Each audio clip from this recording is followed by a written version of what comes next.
So here we are, part two. We're talking about what happens when you have this overwhelming feeling of love for someone and you don't necessarily want it, right? This is a really common thing with people who are spiritually awakening, coming alive. They meet someone or they identify with someone. They don't even know them in their real lives, but they have this overwhelming sense of love and appreciation and gratitude, and often a lot of sexual energy devoted to this one person. Now, a lot of people call this a twin flame scenario or soulmate scenario. Doesn't matter what you call it. But if you're feeling this really pressing, really heavy feeling of love and devotion and desire for someone who is outside of your monogamous relationship, or someone who you just know is unavailable and you don't know rationally why you're feeling these things, then listen up, because this can get a little interesting. Now, a lot of times we will have this relationship in order for us to awaken our sense of feeling again. We can get very, very shut off in this life. We can learn to dull down our feelings and our emotions and our desires and our opinions and all sorts of things as a coping mechanism, because a lot of us are very sensitive. And the world is full of very chaotic things. So if you're not really practicing any kind of sense of grounding or separation from the outside world, then we often will dull down.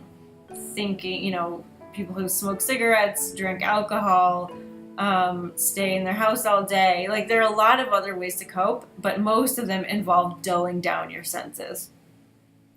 And then all of a sudden, this person comes along who ignites all of these fires within you. For me, it happened while I was married and while I was working. Someone I worked with, I don't know where it came from. It's just when he would walk by me, I would feel this huge amount of feelings. And since I worked with him, I'd feel it all the time. I had no idea what was going on until very many years later.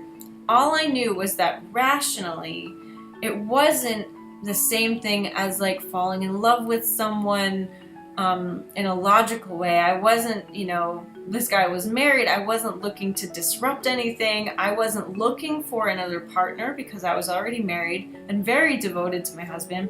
So it really threw me. Often when we are finding the love feeling, we're consciously looking. And I know a lot of people who have affairs probably start out feeling this way. They're not sure why they feel this certain feeling towards someone. They just know that all of a sudden they feel alive again. Now, I took this relationship as a call to greater creativity. I couldn't channel my feelings physically with this person because they were married and I was married, and it would have been a little bit awkward if that had happened. So I decided to channel all of this energy creatively. Now, I've had many clients also describe this same feeling, often with coworkers or just with friends, and they've done the same thing. So I do see a parallel between this sudden onset of feeling love with people being more creative afterward. It's almost like this, person enters your life and they're a muse, and they're there to wake you up again, get you back on your path, get you back in creation mode, and really spark that big, passionate career that you're meant to have. It's not always the case, but if you're feeling this sense of overwhelming feeling and love and desire and sexual energy, just ask yourself, did I used to be creative and now I'm not? Or is there something I've been wanting to do but I haven't started yet? Really ask yourself that and see if something comes up for you. Just because you have this feeling in you doesn't mean it's supposed to be a romantic relationship with another person. Sometimes it will be, right? But I'm just saying, this sense of love, this sense of desire and devotion and even sexual energy, it doesn't have to be translated as a physical relationship with another person. Even with that, even with the knowing that you aren't going to pursue a relationship with this other person, even if it was possible, there often can be a lot of guilt felt. Because if you're in a relationship at the time that is committed and monogamous, you're not supposed to feel those feelings in the first place. So here's where you get to practice acceptance and non-judgment and take yourself out of that game of conditioning. Because why do we suppress love? Why do we limit love? Why do we make love bad? Just because you have feelings for one person doesn't mean you cannot have feelings for another.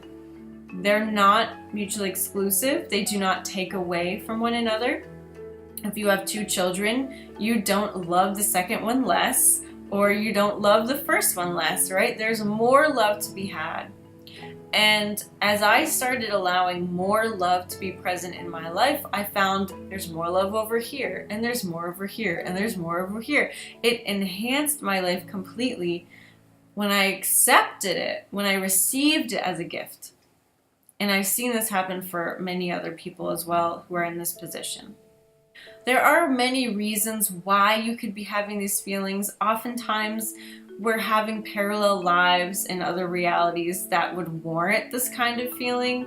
Like in my case, for instance, with this person I used to work with, we were in a relationship where we were actually a galaxy together. You know, a spiral galaxy, arm in arm. We've been rotating around each other for, I don't know, trillions of years or something like that. And of course, that kind of bond would manifest as a huge feeling.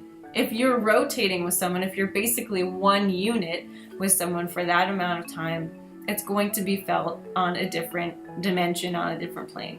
If you don't get that out there, that's okay. You could just think of it as maybe a past life connection that has carried over into this life. Or just that person was there, destined to help you reawaken your creative self. So however you look at it doesn't really matter. I know a lot of people get really technical into it and they want to know exactly why this is happening.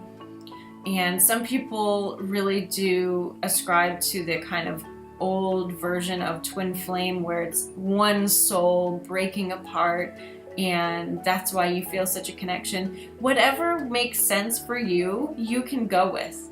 There is no right or wrong answer here. But paying attention to the now and how you feel now is really the most important thing. Allow yourself to grow in capacity to accept and hold this feeling, and try to channel it in a productive way. Because the other side of that is that with this amount of feeling in your body, whether you have a partner or not, it can become very overwhelming. It can get very depressive.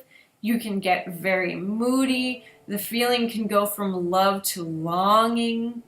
And it can get very, very hard to go on and exist. I've counseled many clients, and I myself have gotten to that place many times, and it's just not healthy.